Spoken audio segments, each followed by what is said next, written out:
এবার থানায় গিয়ে নয়, বাড়িতে বসেই অভিযোগ জানাতে পারবেন সাধারণ মানুষ। জনসাধারণের সুবিধার্থে ইজিডিই পরিষেবা চালু হতে চলেছে হুগলি গ্রামীণ পুলিশের অধীনে সব থানায়। কমিশনারেটের পর জেলায় এই প্রথম কোনো গ্রামীণ পুলিশের পক্ষ থেকে এই পরিষেবা চালু করা হচ্ছে। আগামী 7 জুলাই থেকে এই পরিষেবা চালু হচ্ছে হুগলি গ্রামীণ পুলিশের প্রতিটি থানায়। মূলত অনলাইনের মাধ্যমে থানায় নথিভুক্ত করা যাবে জেনারেল ডায়েরি, আর অনলাইনের মাধ্যমেই জিডি এন্ট্রি নাম্বার জানাতে পারবেন অভিযোগকারী।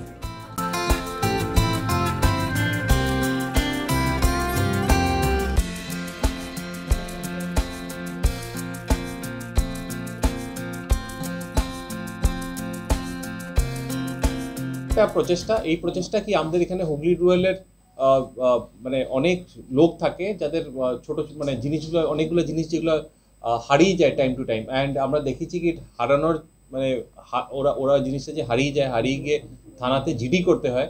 অ্যান্ড আমাদের দেখে খুব মানে খুব খারাপ লাগে কি একটা কমন পাবলিক গিয়ে অনেকক্ষণ অপেক্ষা করতে লাগে থানাতে। অনেকবার বলেছে আমাকে, 2-3 বার বলেছে কি স্যার 2 ঘন্টা 3 ঘন্টা বসে থাকতে লাগে ফর নো রিজন। একটা আপনার পাসবুক হারিয়ে গেছে, বা রেন্টের কিছু হারিয়ে গেছে, ইলেকট্রিসিটি বিল হারিয়ে গেছে, বা চেকবুক হারিয়ে গেছে।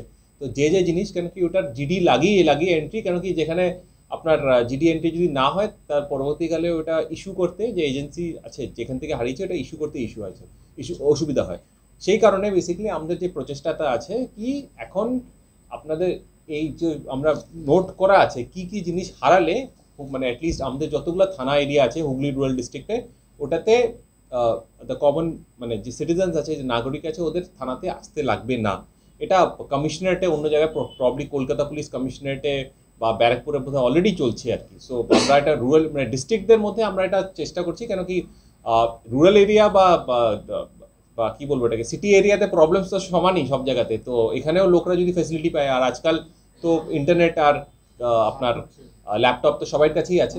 তো এটাতে কি সিস্টেমটা আছে, এখানে একবার ফার্স্ট টাইম লগ ইন করতে লাগবে, এখানে ক্রিয়েট ইউজার করতে লাগবে। ক্রিয়েট ইউজার যখন কেউ করে নিল, ওর কাছে ওটিপি গিয়ে ওটা রেজিস্টার একবার হয়ে যাওয়ার পর ওটা বারবার ও ইউজ করতে পারে। ওর যদি পাসওয়ার্ডটা ইউজার নেমটা যদি মনে রাখে, ওটা করার পর ওকে লগ ইন করতে লাগবে। লগ ইন করে ওখানে ডিটেলসটা ভরতে লাগবে, যে ডিটেলস যা হারিয়েছে ওই ডিটেলসটা দিতে লাগবে।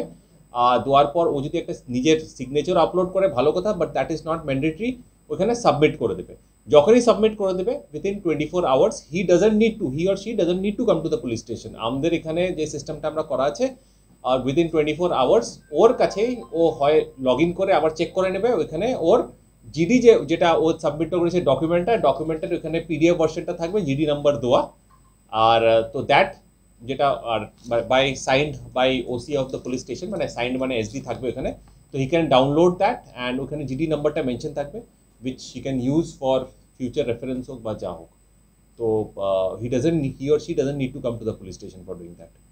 তো যারা ধরুন সাপোর্টিং ডকুমেন্টস লাগবে ওর সঙ্গে, ওটার সাথে যেরকম ফর এক্সাম্পল যদি আপনার পাসবুক মানে মোবাইল হারিয়ে, মোবাইলের নাম্বারটা, মোবাইলের আইএমইআই বা আইএমএসআই বা ওখানে আমরা সব মেনশন করি। ভোটার আইডি যদি থাকে, ভোটার আইডি কার্ড নাম্বার, যদি কোনো ফটোকপি থাকে ওটার আপলোড করতে লাগবে। অ্যান্ড আরেকটা জিনিস আছে, ওটার মধ্যে একটা সিস্টেম আছে যে আমরা যদি সাপোজ করেন এখানে অনেকজন হতে পারে ফেক, মানে ফেক দিয়ে দিচ্ছে, হতে পারে আপনার মোবাইল হারিয়েছে, ওর কাছে ডিটেলস আছে। তো if you are not satisfied, আমরা কিন্তু ওটা রিটার্নও করতে পারি within 24 hours. Return the document হয় মানে হি হ্যাজ টু মানে থানার কাছে যদি পেন্ডিং থাকবে না, মানে যদি স্যাটিসফাই হতে পারে কেউ ফেক দিয়ে দিচ্ছে আপনার নামে বা আমার নামে, ওটা পাসবুক যেটা ওর নেই, নিজেরটাই নেই, ওইটা দিয়ে দিচ্ছে। তো ওইখানে বেসিক্যালি ফ্যাসিলিটিটা আছে, তো রিটার্ন ব্যাক টু দ্য যে ইউজার আমরা ভেরিফাই করে নিব ওইখানে যা আছে, that has to be given. মানে ওইটা যদি না দেওয়া হয় তাহলে এটা কেন কি ভেরিফাই নাহলে করা যাবে না নাকি কার কি আছে কিনা। অ্যান্ড আমরা যেটা দিয়েছি এই জিনিসগুলোর জন্যই বেসিক্যালি অনলাইন জিডি করতে পারবে। ওটা ও না এটার মধ্যে লিঙ্ক আছে, কিউআর কোড আছে ওইখানে, এটার মধ্যে কিউআর কোড তো আছে। আচ্ছা, এটার মধ্যে আমরা যেখানে সবগুলো থানার মধ্যে আমরা যে পোস্টার, এই যে আপনার ব্যানারটা থাকবে, ব্যানারের মধ্যে কিউআর কোডও থাকবে। আজকাল তো সব মোবাইলে স্ক্যানার আছে, কিউআর কোড স্ক্যান করে নিতে পারবে। বা আমাদের হুগলি রুরাল ওয়েবসাইটে, হুগলি রুরাল ফেসবুক পেজে বা সব জায়গাতে পার্মানেন্টলি ওই লিঙ্কটা থাকবে। ওই লিঙ্কটাকে ক্লিক করলেই হচ্ছে। লিঙ্কটাকে যদি আপনি ক্লিক করেন, আপনারা নিজে একবার দেখে নেবেন, ইটস ভেরি ইজি। ফার্স্ট একটা নিউ ইউজার ক্রিয়েট করে আপনার ইউজার নেম আর পাসওয়ার্ডটা যেটা দিয়ে করছেন ওটা একটু মনে রাখলেই হবে। তো নেক্সট টাইমে আপনারা যখন ফার্স্ট টাইমের জন্য হোক বা নেক্সট টাইমের জন্য হোক দ্যাট ইউজার নেমে পাসওয়ার্ড করে আপনারা ইউ ক্যান যখনই লস্ট আর্টিকেলস আমরা সব আর্টিকেলসগুলো মেনশন করে দিচ্ছি। তো এটা ছাড়া অসুবিধা হবে, but I think this is more or less এটা একটা কম্প্রিহেন্সিভ ইয়ে আছে আর কি। তো দিস ইজ বিং ডান। এটা অন্য কমিশনারেট এরিয়াতে কলকাতা পুলিশে অলরেডি হচ্ছে, সো দ্যাট থানাতে যত কমরা লোকরা আসতে পারে, যত কম ওদের হয়রানি হোক বা ইয়ে হতে পারে, এটার জন্যই আর কি। স্যার এটা পাশাপাশি কি থানাতেও কি চলবে? আপনার যেমন অনেক ইলিয়ার্ড মানে পার্সন আছে তারা হ্যাঁ একদম দ্যাট ইজ, ওটা তো চলবেই, নর্মাল প্রসেস থাকবে, দ্যাট ইজ, আমরা ওটাকে সরাচ্ছি না। ওটা ছাড়াও তো এখানে অলদো শহর এরিয়া না, কিন্তু গ্রাম্য এরিয়া কিন্তু আজকাল তো সবার কাছে অ্যাক্সেস আছে না, একটা ল্যাপটপে বসে বা যে কোনোখানে, আজকাল তো ল্যাপটপ অনেকজনের কাছে, আপনাদের কাছে ল্যাপটপ আছে, বা ল্যাপটপে বসে কেউ ডকুমেন্টস ওর কাছে আছে, ও চাইছে কি ভাই আপনি জিডি নাম্বারটা যদি পেয়ে যায়, অনেক থাকে না আপনাদের কি হারিয়ে গেছে স্যার, একটা জিডি করতে আসছি, জিডি নাম্বারটা পেয়ে যেতে পারি। তো he or she doesn't have to go to the police station for doing that. ও 24 আওয়ার্সের মধ্যে ওটার মধ্যে একটা ওর ভেরিফাই করে he or she will get a GD entry. আসতে পারেন স্যার, এবং অনলাইন